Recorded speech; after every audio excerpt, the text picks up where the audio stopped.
పోయేదేముందన్నట్టు తీసుకున్నా. వచ్చేసిన తర్వాత అప్పటి నుంచి మళ్ళా నువ్వు రిటర్న్ అయ్యేంత వరకు కాంటాక్ట్ లో ఉన్నావా వాళ్ళకి? తర్వాత కాంటాక్ట్ లో లేనన్నా. నేను ఎప్పుడైతే ఈ క్రిస్టియానిటీకి ఆపోజిట్ వీడియోస్ చేయడం స్టార్ట్ చేశానో అప్పుడు వాళ్ళే నాకు కాంటాక్ట్ అయ్యారు. మళ్ళీ కరుణాకర్ అన్న మళ్ళీ ఫోన్ చేసి, కరుణాకర్ అన్న వాడి అన్న అంటే మరి ఇలాంటి వాటిని చూసి ఇంకా నువ్వు నటిస్తున్నావు అనుకుంటున్నారు? మరి లేదు అంటే ఎలాగైనా పెద్దోళ్ళు కదా అని చిన్నపాటి గౌరవం. పెద్దోళ్ళ వయసులో పెద్దోళ్ళు. అందరు కూడా వందనాలు. చూసిన కృషి పాలే కనబడతాం. ఈ ట్రెండింగ్ న్యూస్ అనుకుంటా క్రిస్టియన్స్ లో. నేను కూడా నమ్మిన, స్టార్టింగ్ లో చూసినప్పుడు నేను కూడా నమ్మిన. అయితే కొంచెం నాకు విచిత్రం అనిపించింది కేసు. విషయం ఏంటంటే, ఫస్ట్ పాయింట్ మనం గుర్తుపెట్టుకోవాల్సిన విషయం ఏంటంటే, రక్షణ పొందిన ఏ వ్యక్తి కూడా, ఎవరైతే దేవుని రక్షణ అనుభవించిన ఏ వ్యక్తి కూడా అంత ఈజీగా దేవుణ్ణి కాదని పక్కదారి పోవడం అనేది అంత ఈజీ కాదు. ఎవరు కూడా నిజంగా దేవుని రక్షణ అనుభవించిన ఏ వ్యక్తి కూడా ఆ విధంగా చెయ్యాడు.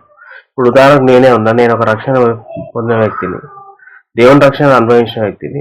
నా దగ్గరికి ఒక వ్యక్తి వచ్చి నీకు కొన్ని కోట్లు ఇస్తా, యేసు ప్రభు దేవుడు కాదని చెప్పి అన్నాడు అనుకోండి. నేను ఏం చెప్తా అప్పుడు, నీ కోట్లు కాదు బాబు, నువ్వు లోకంలో ఉన్న కోట్లన్నీ తీసుకొచ్చి నా ముందు పెట్టినా కూడా అయినా కూడా ఒక్క రూపాయి కూడా నాకు అవసరం లేదు, యేసు ప్రభు దేవుడే నా రక్షకుడే అని నేను చెప్తాను.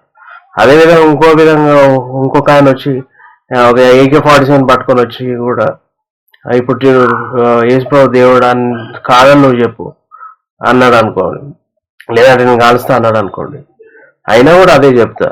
నేను 97-40 తీసుకొచ్చినా కూడా, ఇంకేదన్నా తీసుకొచ్చినా, అంతకన్నా పెద్ద మిజాలు తీసుకొచ్చినా కూడా, నువ్వు AK-47 తోటి తీసుకొచ్చి బూడిదలా కాల్చినా కూడా అయినా కూడా నేను యేసు ప్రభు నా రక్షకుడే నా దేవుడే అని నేను చెప్తా. ఇది కమిట్మెంట్. ప్రతి రక్షణ అనుభవించిన ప్రతి వ్యక్తి కూడా ఈ కమిట్మెంట్ ఉంటుంది అనమాట.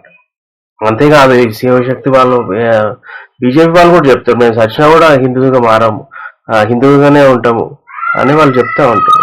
ఇది ఒక కమిట్మెంట్, ఒక భక్తికి ప్రూఫ్ ఉన్న కమిట్మెంట్ అనమాట. ఇది అంత ఈజీగా మార్చేసి ఆయన వెళ్ళిపోయిందంటే కొంచెం ఈయన రక్షణ పొందింది అనేది డౌట్. ఎందుకంటే ఈయన పాస్టర్ అయ్యింది అని చెప్తారు కదా. ఈయన రక్షణ పొందకుండానే పాస్టర్ అయ్యి ఉండాలి 100%గా.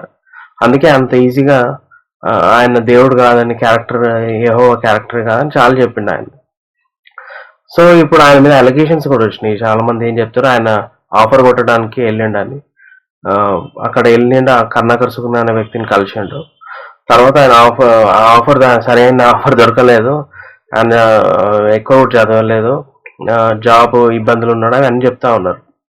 సో ఇప్పుడు ఆయన మళ్ళీ ఆయన యేసు ప్రభు దర్శించండి నన్ను అని ఒక పౌల్ సిమిలర్ స్టోరీ లాగా ఆయన చెప్తా ఉండు. అయితే ఒకవేళ అది నిజమే అయితే, ఇప్పుడు ఆయన ప్రూవ్ చేసుకోవాలి. ఆయన నిజమే అవుతే ఆయన అప్పుడే సేవ్ ఎందుకు? ఆయనకు అప్పుడే 23 yearsకి సేవ్ ఎందుకు? మరి నువ్వు చాలా పెద్ద తప్పు చేసినావు కదా, దేవుణ్ణే కాదన్నావు. తప్పులు చేస్తారు క్రిస్టియన్స్, కానీ దేవుణ్ణే కాదని వ్యభిచారాలు చేస్తారు, మోసాలు చేసి ఉండొచ్చు, కానీ ఎవడు కూడా దేవుని కాదు నామకార్థంగా బతికిండొచ్చు, కానీ యేసు ప్రభు దేవుడే కాదని చెప్పలే కదా. నువ్వు చేసింది చాలా పెద్దది. కాబట్టి అప్పుడే ఆయనకు సేవ దర్శనం అంట. మళ్ళీ ఆయన ప్రేయర్లో ఉన్నాడు. ఇప్పుడు నెక్స్ట్ పాస్టర్, ఇంకా ఆయన పాస్టర్ అయిపోతాడు. ఇంకా వేరే పాస్టర్లు కమాన్ దేవుడు నేను వాడుకుంటాడు అని ఆయన చేసేస్తారు. ఇక అప్పుడేనా 6 monthsకే దేవుడి దర్శనము, 6 monthsకే ప్రభు దేవుడు కాదు.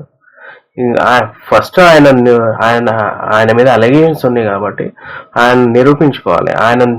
ఆయన విశ్వాసిగా 10 సంవత్సరాలు ఉండు, ఏమైంది? 10 years విశ్వాసిగానే ఉండు, ఏదో జాబ్ చేసుకో, నేను బ్రతుకుదేరు కోసం సేవ చేస్తలేనని నిన్ను ప్రూవ్ చేసుకో, ఒక మంచి విశ్వాసిగా బ్రతుకు, చూపి తర్వాత అప్పుడు దేవుని సేవకు నీకు పిలుపు ఉందో లేదో అప్పుడు చూస్తారు జనాలు. ఈ కాలంలో పిలుపు లేని వాళ్ళే బ్రతుకుదేరు కోసం సేవలు చేస్తారు కాబట్టి అందుకే ఈ సమస్యలు వచ్చినాయి. మా హైబ్రౌన్ చర్చ్లో కానీ ఇవన్నీ, అందుకే ఇట్లాంటి వాళ్ళు రావడం జరిగింది. ఊరికనే మైక్ ఇస్తాడు. భక్సింగ్ గారు అయితే ఎవరికి పడితే వాడికి మైక్ ఇయ్యాడు.